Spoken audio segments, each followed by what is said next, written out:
கடந்த 12/8/2026 அன்று காட்டுமன்னார்கோவில் சட்டமன்ற தொகுதி உறுப்பினர் திரு ஜோதிமணி அவர்கள் பேசும்போது, பல எம்எல்ஏக்களிடம் சொந்தமாக வாகனம் இல்லை என்றும், தொகுதி பணிகளை ஆய்வு செய்யவும் பார்வையிடவும் கடினமாக உள்ளதாகவும், லஞ்சமில்லாத நேர்மையான ஆட்சி அமைய உறுப்பினர்களின் அடிப்படை தேவைகளை அரசு பூர்த்தி செய்ய வேண்டும் என்றும் கோரிக்கை வைத்தார். எந்த ஒரு பொருளாதார பலம் இல்லாமல் சட்டமன்ற உறுப்பினர்களாக பணியாற்றி கொண்டிருப்பவர்கள் தங்களின் தொகுதி பணிகளை செய்ய சொந்த வாகனங்களோ அல்லது உதவியாளர்களையோ வைத்துக்கொள்ள முடிவதில்லை என்றும் தெரிவித்தார். மேலும் இது தொடர்பாக கோரிக்கைகளும் வரப்பெற்றது. மக்களாட்சியின் மிக முக்கிய தூண்களில் ஒன்றாக விளங்குபவர்கள் மாண்புமிகு சட்டமன்ற உறுப்பினர்கள். தமிழ்நாடு சட்டமன்ற வரலாற்றில் எளிய பின்னணியில் இருந்து பணபலமோ அரசியல் பின்னணியோ இன்றி மக்களின் பேராதரவோடு முதன்முறையாக சட்டமன்றத்திற்கு தேர்வு செய்யப்பட்டுள்ள முதல் தலைமுறை சட்டமன்ற உறுப்பினர்களின் எண்ணிக்கை குறிப்பிடத்தக்க அளவில் உயர்ந்துள்ளது.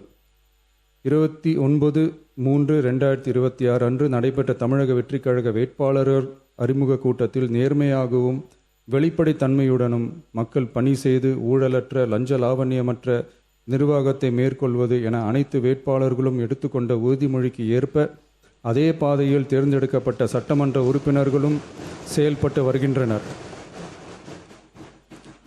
மக்களுக்கான நிர்வாகம் நேர்மையின் பாதையில் என்ற அடிப்படையில் லஞ்ச லாவண்யமற்ற நேர்மையான மற்றும் வெளிப்படையான நிர்வாகத்தை அடித்தட்டு மக்கள் வரை கொண்டு சேர்க்கும் நோக்கில் தமிழக வெற்றிக் கழக அரசு செயல்பட்டு வருகிறது. தங்களது தொகுதி மக்களின் குறைகளை கேட்டறியவும் அரசு திட்டங்கள் மக்களை சென்றடைவதை கண்காணிக்கவும் தங்களின் தொகுதி முழுவதும் தொடர் பயணங்களை சட்டமன்ற உறுப்பினர்கள் மேற்கொள்ள வேண்டியுள்ளது.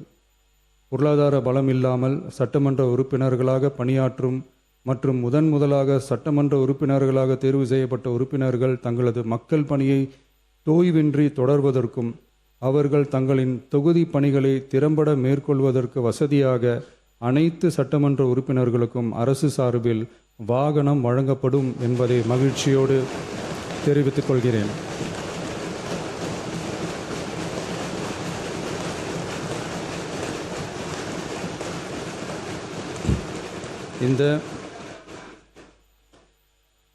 இந்த அறிவிப்பு சட்டமன்ற உறுப்பினர்கள் தங்களின் பயண தேவைகளுக்காக பிறரை சார்ந்து இருப்பதை தடுத்து அவர்கள் எவ்வித சமரசமும் இன்றி சுதந்திரமாகவும் நேர்மையாகவும் தங்களின் தொகுதிக்கு உட்பட்ட கிராமப்புற மற்றும் தொலைதூர பகுதிகளுக்கு எளிதாக பயணம் செய்து தொகுதி முழுவதும் உள்ள மக்களை நேரடியாக சந்தித்து அவர்களின் குறைகளுக்கு தீர்வு காண வழிவகுக்கும். அதோடு மட்டுமின்றி சட்டமன்ற உறுப்பினர்களின் பொருளாதார சுமையை குறைத்து கடைக்கோடி மக்களுக்கு லஞ்ச லாவண்யமற்ற நேர்மையான மற்றும் வெளிப்படையான நிர்வாகத்தை அளிக்கவும் உதவும்.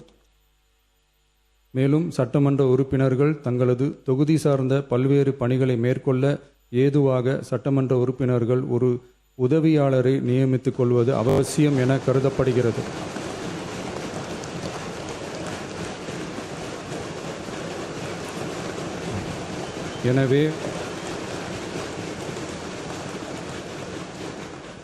எனவே சட்டமன்ற உறுப்பினர்களுக்கு அரசு வாங்கி வழங்கும் வாகனத்தை பராமரிக்கும் விதமாக வாகனத்திற்கு ஓட்டுநர், எரிபொருள், வாகன பராமரிப்பு உள்ளிட்ட செலவினங்களுக்காக மாதந்தோறும் ரூபாய் 75,000 வாகனப்படியாகவும்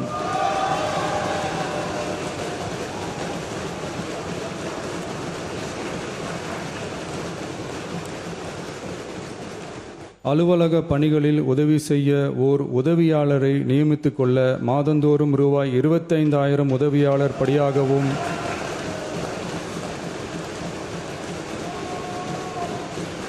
வழங்கப்படும். இதற்காக உரிய சட்டத்தில் திருத்தங்கள் மேற்கொண்டு ஆணைகள் வெளியிடப்படும் என்பதையும் தெரிவித்துக் கொள்கிறேன். நன்றி.